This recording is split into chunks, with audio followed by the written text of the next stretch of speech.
यही बहुत आसान बात है, बहुत कठिन बात है।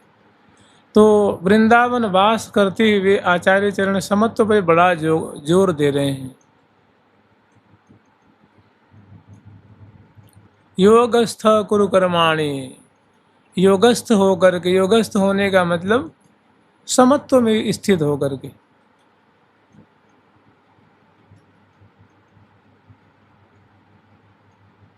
योगस्थ, जैसे कोई कार्य हम लोग करते हैं तो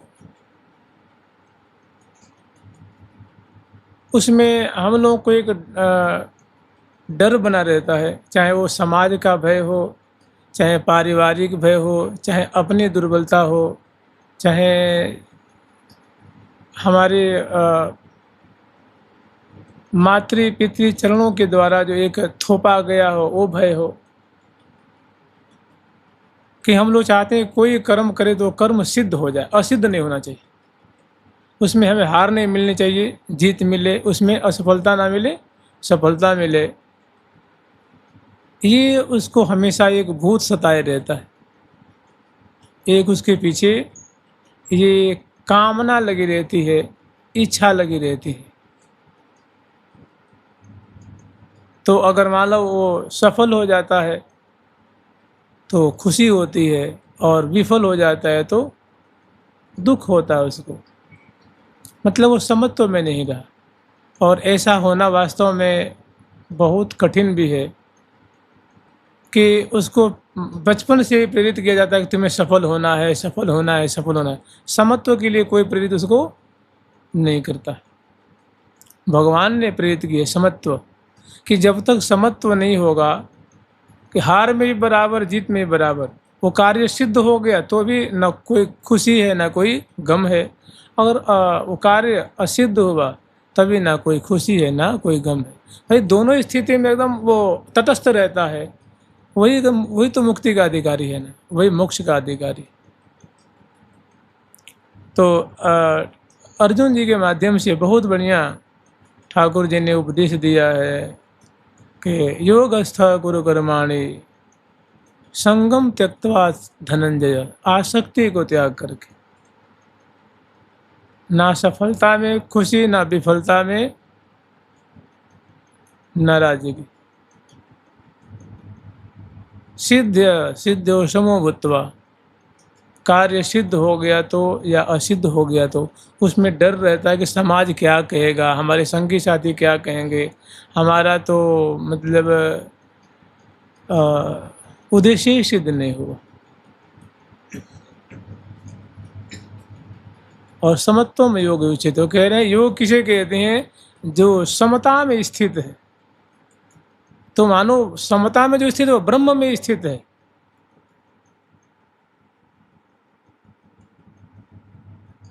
कभी देखिए ऐसा देखा जाता है कि अगर ब्रह्मांड का कुछ, जैसे ये मृत लोक है, इसका कुछ अंश अगर नाश हो जाए तो ब्रह्म में कोई अंतर नहीं पड़ता है, ना वो खुश होता है, ना नाराज होता है, ना दुख होता है।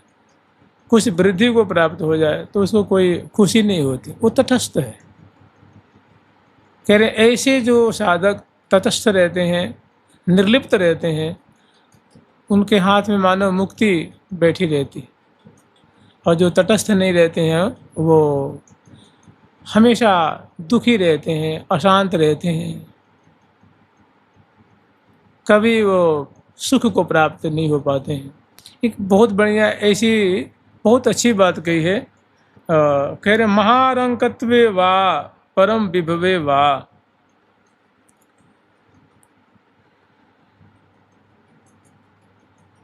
महा अभाव से ग्रसित हो तो और महावैभवशाली हो तो, महावैभव प्राप्त हो तो, बहु तरे सुखे व दुखे व, बहुतर सुख मिल जाए, बहुत अत्यधिक सुख प्राप्त हो गया या दुख प्राप्त हो गया, दोनों स्थिति में। यशस्वी बहुले प्यथा यशस्वी, बहुत बड़ाई हो रही है, यश माने कीर्ति, बहुत कीर्ति मिली या अपयश मिला, बहुत कीर्ति प्राप्त हुई या अपयश प्राप्त हुआ, मणौ वा लोष्ट्रे वा, बहुत माणिक्य से संपन्न है या लुष्ट्र, इसे मिट्टी होती है, मिट्टी माने मणियों के मानो पर्वत मिलने पर ना कोई खुशी, और मिट्टी के ढेले मिलने पे ना कोई गम। सुहृदय परमे विद्युषति वा, बहुत सुहृद जन, प्रेमी जन के मिलने पर, या माने कोई भारी दुश्मन हो तो, शत्रु हो तो, समा दृष्टिम नित्यम मम भवतु वृंदावन जुषः, हमारी वृंदावन वास करते हुए, वृंदावन का सेवन करते हुए, संस्कृत में एक जुस धातु है, जुस उसका अर्थ होता प्रीति सेवन यो हो, मैंने वो प्रीति अर्थ में या सेवन अर्थ में उसका प्रयोग किया जाता है। मैंने वृंदावन में सेवन करता हुआ, वृंदावन प्रेम पूर्वक वास करता हुआ, इन सभी चीज़ों में, सभी बातों में हमारी समदृष्टि हो। जो 8 जो चीज़ें बताई हैं, इनमें समत्व। एक बार की बात है, एक हमने घटना सुनी थी, जब श्री रामकृष्ण परमहंस जी महाराज कोलकाता में रहते हुए वो माता के विरह में बड़ी व्याकुल रहा करते थे। माता की कृपा हो गई थी और उनके मन में एक बात आई कि भाई देखें हमारे में समता है कि नहीं। तो समुद्र के किनारे बैठ करके और इतना सोना रखे थे और इतने मिट्टी के ढेल रखे थे, एक सोना में से समुद्र में डालते थे, एक मिट्टी में से डालते थे, एक इसमें से डालते, एक इसमें से फेंकते थे कि देखें हमारे मैंने सोना त्याग में हमारे हृदय में कोई हलचल हो रहा है कि नहीं हो रहा, हमारे हृदय में कि भाई देखो इतना बेशकीमती चीज़ हमारे यहाँ से निकलते जा रहा है।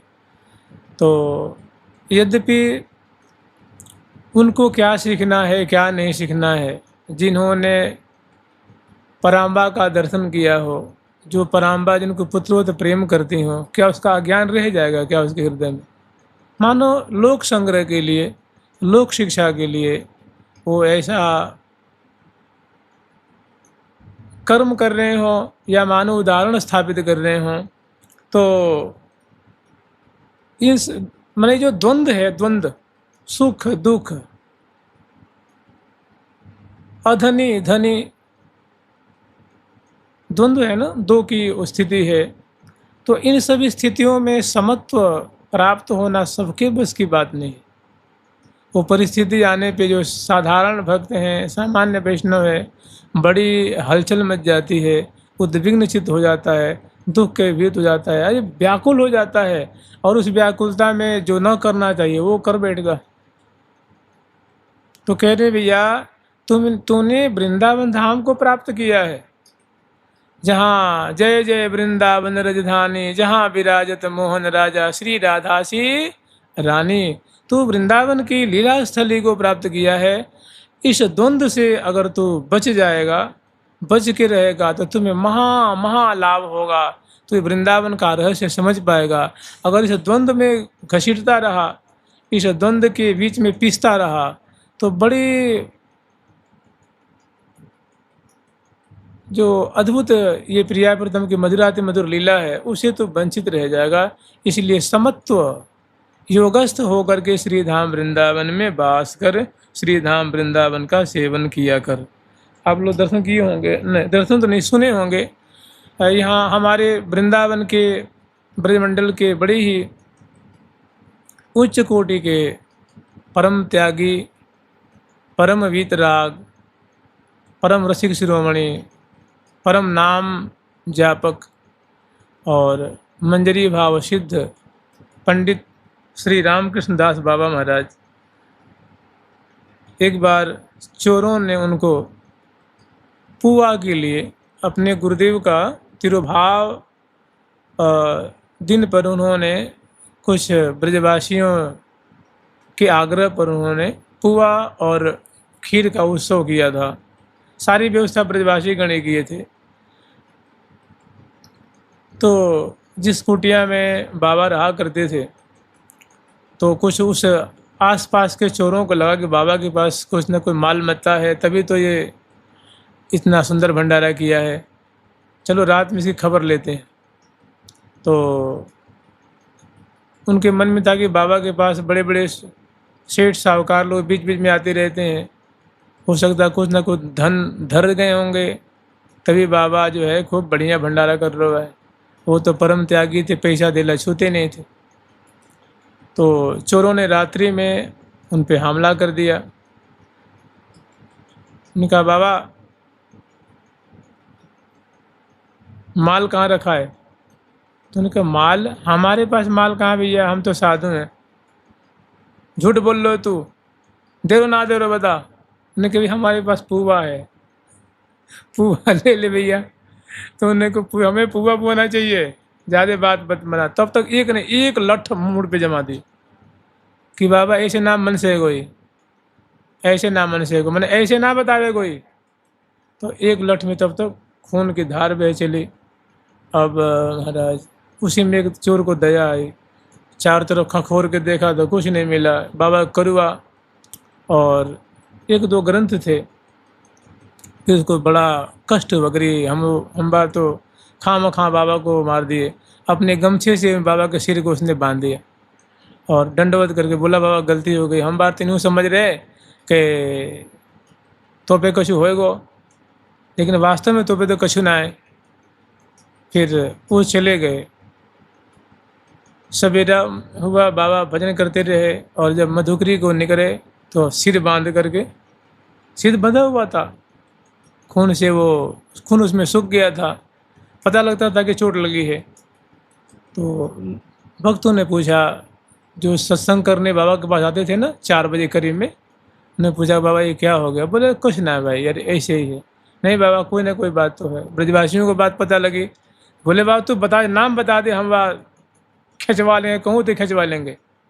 नहीं कह रहे कोई बात नहीं। इसको कहते हैं समत्व।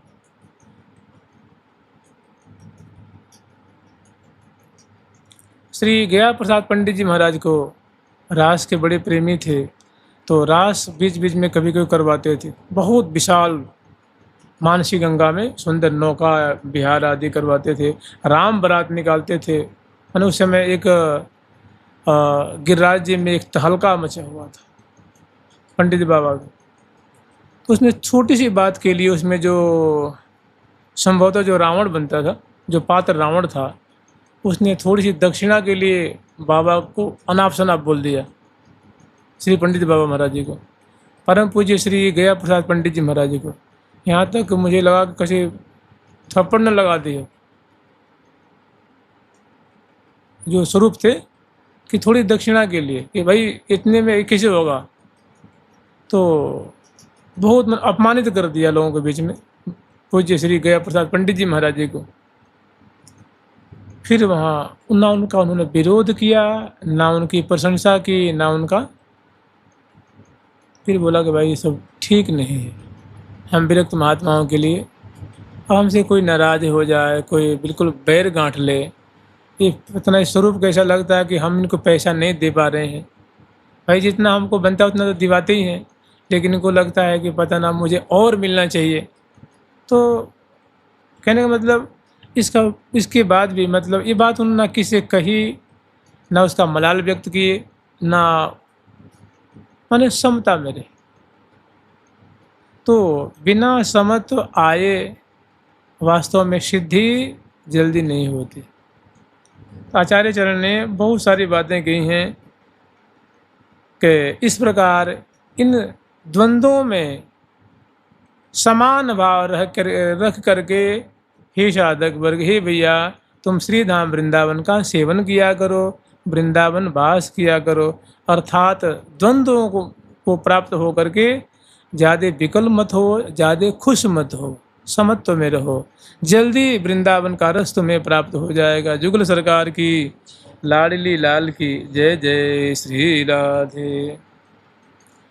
आश्चर्यं धाम वृंदावनमिद महाश्चर्यमात्रापि राधा, कृष्णाख्यं गौरनीलद्वय मधुरमहस्तत्पदाम्भोरुहे पादाम्बुरे पदाम्भोरुहे च कृष्णाख्यं गौरनीलद्वय मधुरमहस्तत्पदाम्भोरुहे च आश्चर्यं शुद्धभाव परमपदमथ रुह्यतन्निष्ठ एवाश्चर्यः कश्चिन्महात्मा परमसुविरलस्तद्विधाचार्य एव। देखिए, आश्चर्य का हम लोग सामान्य अर्थ यही समझते हैं कि आश्चर्य भी कई प्रकार का होता है, जो हमें किंग कर दो, विमूढ़ कर दे, हमें बिल्कुल आनंद के सागर में डुबा दे, उसको भी आश्चर्य कहते हैं। और एक महाभारत के प्रसंग में आता है, जब यक्ष और युधिष्ठिर जी का संवाद है, उसमें भी आते आश्चर्य किसे कहते हैं। तो कह रहे भैया कि आए दिन हम लोग देखते हैं कि हमारे सामने ही हमसे जो बुजुर्ग हैं या जिनका समय आ गया है, हमारे सामने ही वो काल कवलित हो गए। हम ही लोग उनको फूंक के आते हैं, दाह संस्कार करके आते हैं, लेकिन हमको लगता है कि हम अजर अमर होके बैठे हुए, लगता है कि हम नहीं मरेंगे। अरे वो मर गए, उनको तो बीमारी थी, उनको तो चोट लग गई थी, एक्सीडेंट हो गई थी, उनका तो आ गया था, और लगता है कि जो हम हैं वो तो अमृत का आचमन करके आए हैं, हम अमर हो के आए। कह रही यही सबसे बड़ा कि आए दिन हम लोग मरते हुए को देखते हैं, लेकिन लगता है कि हम कभी नहीं मरने वाले हैं। यही सबसे बड़ा आश्चर्य है। तो लेकिन यहाँ क्या कह रहे हैं, आश्चर्यम धाम वृंदावनमिदम, कि यह जो वृंदावन धाम है परम आश्चर्यमय है। फिर दूसरी बात कह रहे हैं, महाश्चर्य त्रापि राधा कृष्णाख्य गौरनीलद्वयम। और इससे भी एक आश्चर्य की बहुत आश्चर्य की बात है कि महा आश्चर्य की बात है कि श्री राधा कृष्ण जो गौर श्याम दिव्य दंपति श्री धाम वृंदावन में जो क्रीड़ाशील हैं, ये उससे भी बढ़कर के महा आश्चर्य में वपु इन्होंने धारण किया हुआ है। मैंने सबसे पहला जो आश्चर्य है वो दिव्य श्री धाम वृंदावन, ये महद आश्चर्य स्वरूप हैं। दूसरा जो आश्चर्य है वो श्री धाम वृंदावन की कुंजों में रमण करने वाले गौर कलेवर वाली प्यारी श्यामाजू और श्याम कलेवर वाले किशोर अवस्था वाले प्यारे श्याम सुंदर, ये आश्चर्यों के भी महा आश्चर्य स्वरूप हैं इस वृंदावन में। और तत्पादाम्बोरुहे च आश्चर्य शुद्ध भाव। और इससे बड़ा एक और आश्चर्य ये है कि ऐसे प्रिया प्रीतम श्यामा श्याम जो श्रीधाम वृंदावन में निरंतर क्रीड़ाशील हैं, इनके प्रति जिनका बड़ा विशुद्ध भाव है, बड़ा विशुद्ध प्रेम है, ऐसे जो संत जन हैं, भक्त जन हैं, माने ऐसे आश्चर्य में सदा पगे रहने वाले, आश्चर्य में वृंदावन धाम में सदा क्रीड़ाशील महा आश्चर्य में रूप को धारण करने वाले श्यामा श्याम के चरणों में जिनकी अगाध प्रीति है, ऐसे जो वैष्णव जन हैं, भक्त जन हैं, वो उससे भी बड़ा आश्चर्य ये हमारे तीसरा आश्चर्य है।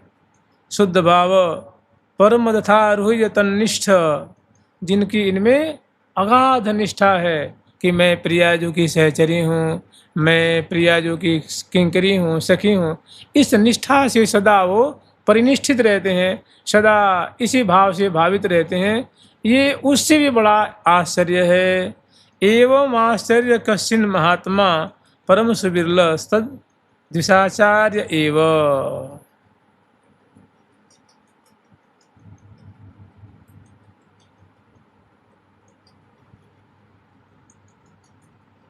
माने ऐसा निष्ठा से संपन्न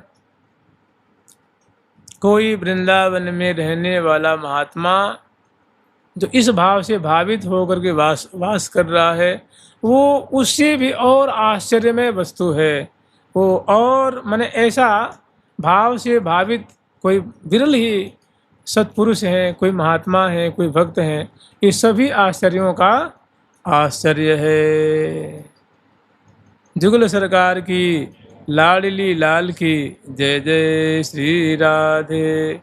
सखे न जन रंजनम कुरु कदिंद्रियाणाम सदा विधेहि बहुगंजनम प्रणय भंजनम सर्वतः हठं न कुरु बंधने सुत कलत्र मित्रादिके वपुर व्यय समीहया निवस वत्स वृंदावने।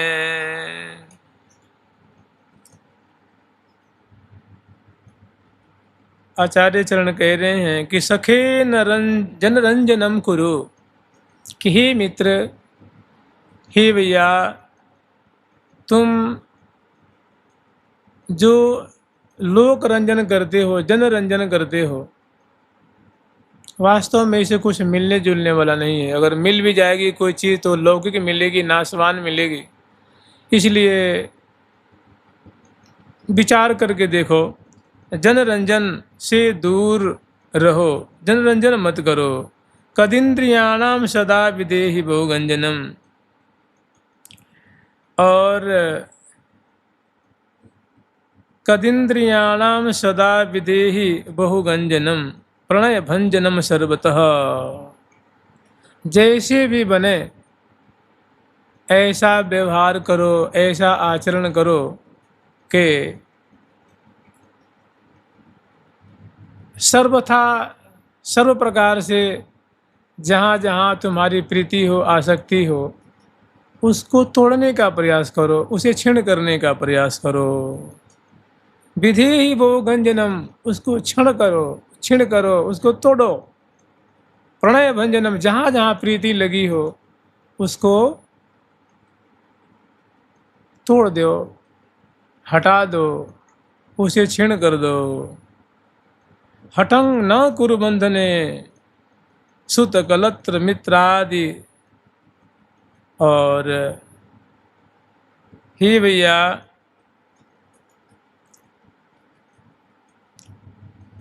ये जो कदिंद्रियाणाम, ये जो तुम्हारी जो इंद्रिय ग्राम है, जो वास्तव में देखो तो इंद्रियां तो है, ये कदिंद्रियां कह रहे हैं, कदिंद्रियां। ये तुम्हारी जो इंद्रियां जो विरूप हैं, जिनमें वास्तव में देखा जाए तो इसमें कोई सौंदर्य नहीं है, कोई रूप राशि नहीं है, इनको तो संतुष्ट करने से बिल्कुल तुम दूर ही रहो। और हठंग न कुरु बंधने सुत कलत्र मित्रादि के, और बार बार तुम जो हठ करके उस आसक्ति के दलदल में जो तुम कूद जाते हो, हठ न कुरु बंधने, सुत है, कलत्र है, कलत्र नारी को कहते हैं, सुत बेटा को कहते हैं, मित्र आदि के, और मित्र वर्ग जो मित्र मंडली आदि है, इनमें हठ करके तू आसक्ति न कर। वपुर व्यय समीहया निवस वत्स वृंदावने। हे भैया, जब तक बन सके तू श्री धाम वृंदावन में प्रतिज्ञा पूर्वक निवास कर के, निवास कैसे करना है, माने इनसे प्रीति तोड़ करके, लोक रंजन नहीं करके, इंद्रियों को संतुष्ट न करके, सबसे प्रीति तोड़ करके, सबसे आसक्ति हटा करके, भैया अब तू दृढ़ प्रतिज्ञा कर ले कि जैसे होगा हम इनके प्रति उन्मुख नहीं होंगे, बहिर्मुख हो करके, और जैसे मतलब दुख सुख सहते हुए, मान अपमान सहते हुए हम वृंदावन ही वास करेंगे, ऐसी तू प्रतिज्ञा कर ले, तो वृंदावन धाम तुझे निहाल कर देंगे। श्री वृंदावन धाम की जुगल सरकार की जय जय श्री राधे। और वृंदावन रहोगे तो कैसे रहोगे? इंद्रियां भाई मान लो कलत्र से, सुत से, मित्र आदि मंडली से तुमने इंद्रियों को हटा लिया है, मन को हटा लिया है, तो ये खाली नहीं रहेंगे ना, इनको कोई ना कोई खुराक चाहिए। तो कह रहे हैं वृंदावन वास ऐसे करना। राधा माधवयोर्यशांसि सततम गायन तथा कर्णयन तज्जीवेषु च वर्णयन समरसैः संभूय संतर्कयन कुंजम कुंजमनारतं बहुपरिस्कुर्वन् महाभावतो देहादौ कृतहेलनो दैतहे वृंदाटवी मावस वृंदाटवी मावस। राधा माधवयोर्यशांसि सततम गायन तथा कर्णयन कि हे भैया ये इंद्रियां बहुत ही चंचल हैं, मन उनसे भी चंचल है, और मन इनका आश्रय लेकर के हमें कुपथगामी बनाता है।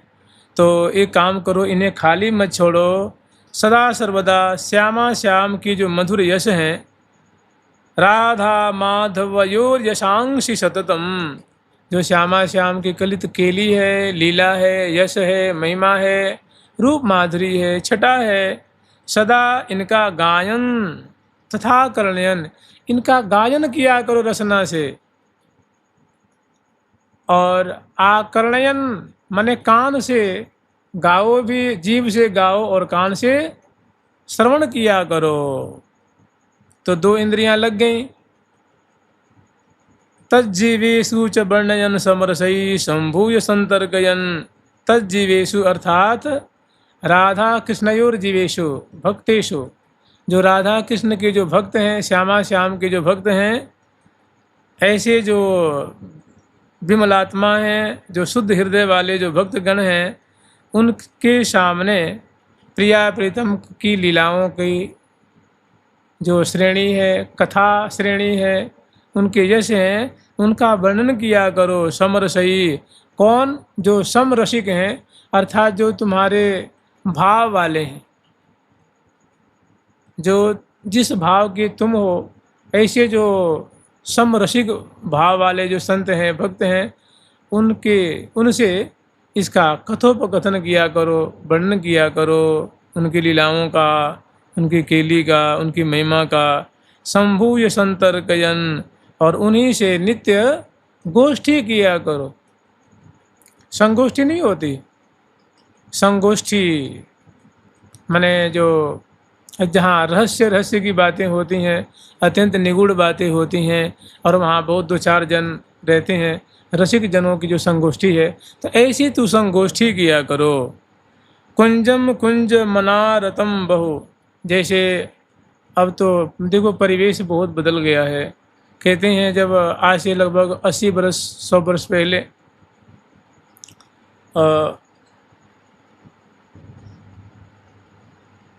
जब श्री पंडित बाबा महाराज थे, श्री गौरांग दास बाबा महाराज थे, श्री विष्णुदास बाबा महाराज, श्री कृपा सिंधु दास बाबा, श्री प्रियाशरण बाबा महाराज, और भी महात्मा थे, तो ये सभी प्रायः 2 बजे 3 बजे तक भजन किया करते थे, अष्टकालीन लीला का स्मरण किया करते थे। उसके बाद मधुकरी को जाते और मधुकरी ले करके आते और पा करके, और उसके बाद कुछ देर के बाद 4-5 बजे करीब में वृक्षों के नीचे, कुंजों में, झाड़ियों में, या कोई मानो सरोवर हुआ करता था, कोई लीलास्थली हुआ करती थी, या कोई बाग बगीचा हुआ करता था, तो उसमें बैठ करके ये सभी महात्मा संगोष्ठी किया करते थे।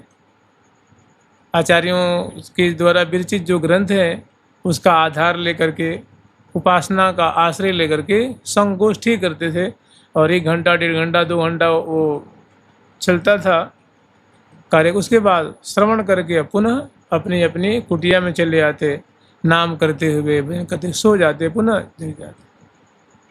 देखिए बहुत पुरानी बात तो नहीं है, जिस अभी हम लोग बैठे हैं यहाँ का भी एक आनंद अलग है, लेकिन जब मैं जिस साल आया था उस समय ये जो परिक्रमा में आप लोग देख रहे हैं, ये जो ये परिक्रमा से बाहर सब बगीचियाँ थे, फूलों की बगीचियाँ थी, पेड़ पौधे थे। तो वहाँ हम लोग माँ वाणी के सत्संग किया करते थे। तो उसमें घास में बैठ करके सुंदर टगर के फूल है, राय बेल है, और कदम के वृक्ष हैं, तमाल के वृक्ष हैं, और सुंदर बगीची थी, किसी बहुत बड़े सेठ की बगीची थी। तो उसमें चंपा के पुष्पों के नीचे ना कोई बिछैया है और ना कोई बोरी है, ना चटाई, कुछ भी नहीं। उसी में बैठ के तो बहुत एक एक दूसरा ही आनंद आता था वो। आज एक परिवेश बदल गया तो देखो। तो मैंने संगोष्ठी जो सजातीय रसिक जन हैं उनसे मिल करके और प्रिया प्रीतम की सुंदर सुंदर बातों को रखना, वहाँ प्रश्न पूछना, जो उसमें जो बुजुर्ग हुआ करते उत्तर दिया करते थे, उनको संतुष्ट किया करते थे, ऐसी संगोष्ठी हुआ करती थी। तो कह रहे हैं कि भैया तो इस प्रकार जो सजातीय रसिक जन हैं उनके संग संगोष्ठी किया करो। कुंजम कुंज मनारतम बहु परिष्करण महाभावतो। और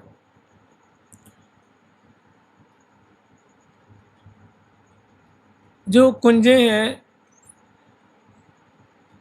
उनकी बहुत श्रद्धा से अगर तुमसे बन सके तो उनमें सुंदर जो सम्मार्जनी होती है, सम्मार्जनी मैंने बुहारी, झाड़ू, तो उनको परिष्कृत किया करो श्रद्धा से कि हाँ प्रिया जो खेलने आती हैं, प्रिया जो यहाँ लाल जी के संग ऐसी क्रीड़ा करती हैं, ये क्रीड़ा कर चुकी हैं, यहाँ इतिहास इसका साक्षी है। और इस भाव से कि मेरा बड़ा सौभाग्य है उस स्थली को मैं परिष्कृत करूं, बुहारी लगाऊं। तो कह रहे हैं कुंजम कुंज मनारतम बहु परिष्करण, अनेकों बार उन कुंजों को की बुहारी से समाजने से सफाई किया करो। महाभगवतो देहादौ कृत हेलनो तथा महाभावतो, महाभाव माने महाप्रेम वश देहादौ कृत हेलनो, जो ये हमारा जो देह है ये नश्वर है, इसके प्रति ज़्यादा ममत्व न रख करके, इनको ज़्यादा माने सेवा ना करके, इनके प्रति हेलन बुद्धि हो, अपमान बुद्धि हो कि बस इनसे हमें विशेष काम लेना है, ये कब छूट जाए कोई ठीक नहीं है। ऐसी उपेक्षा बुद्धि देह के प्रति रखते हुए हे दैत हे प्यारे वृंदाटवी मावस, तुम वृंदावन में वास करो। जुगल सरकार की लाडली लाल की जय जय श्री राधे राधा राधा राधा राधा राधा राधा राधा राधा राधा राधा राधा राधा राधा